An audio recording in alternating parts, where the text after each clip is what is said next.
Hi everyone, இன்னைக்கு நம்ம பார்க்க போகிறது சாமை லெமன் ரைஸ். அதுக்கு தேவையான பொருட்கள் பார்த்தீங்கன்னா, நல்லா கழுவி 8 மணி நேரம் ஊற வச்ச 1 கப் சாமை அரிசி, 1 லெமன், உப்பு தேவையான அளவு, மஞ்சள் பொடி, கருவேப்பிலை கொஞ்சம். தாளிக்கிறதுக்கு கடலைப்பயிறு, உளுத்தம்பருப்பு, கடுகு, பெருங்காயம், மல்லாட்டப்பயிறு கொஞ்சம், 1 காஞ்ச மிளகாய். வாங்க எப்படி செய்யலான்னு பார்க்கலாம்.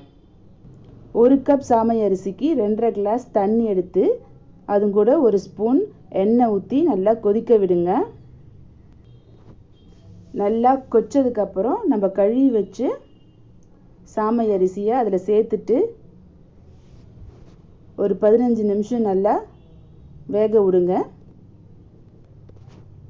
15 நிமிஷம் கழிச்சு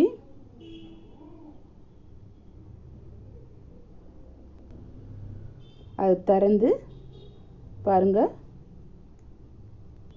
கொஞ்சம் தண்ணியோடு இருக்கும். மூடி அடுப்பை ஆஃப் பண்ணிவிட்டு மூடி போட்டு மூடி வச்சுருங்க 10 நிமிஷத்துக்கு.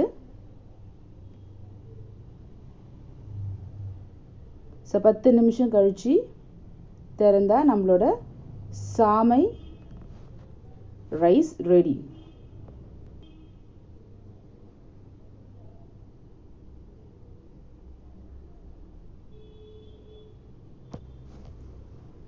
இப்போ வாங்க லெமன் ரைஸ் எப்படி செய்யலான்னு பார்க்கலாம்.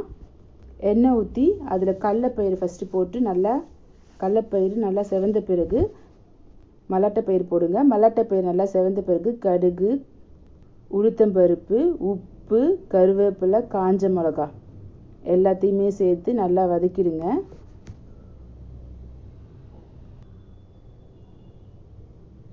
அதுக்கப்புறம் பெருங்காயம், மஞ்சத்தூள் போடுங்க. போட்டுட்டு சாதத்தை ஆட் பண்ணுங்க. சாதத்தை ஆட் பண்ண உடனே அடுப்பை நிறுத்திட்டு நம்ம புழிஞ்சி வச்ச லெமன் ஜூஸை இது கூட சேர்த்துட்டு நல்லா கலந்து விடுங்க. சரி, நல்லா கலந்தா நம்மளோட டேஸ்டான சாமை லெமன் ரைஸ் ரெடி. செஞ்சு பாருங்கள். செஞ்சு பார்த்துட்டு கமெண்ட் பண்ணுங்கள். தேங்க்யூ ஃபார் வாட்சிங்.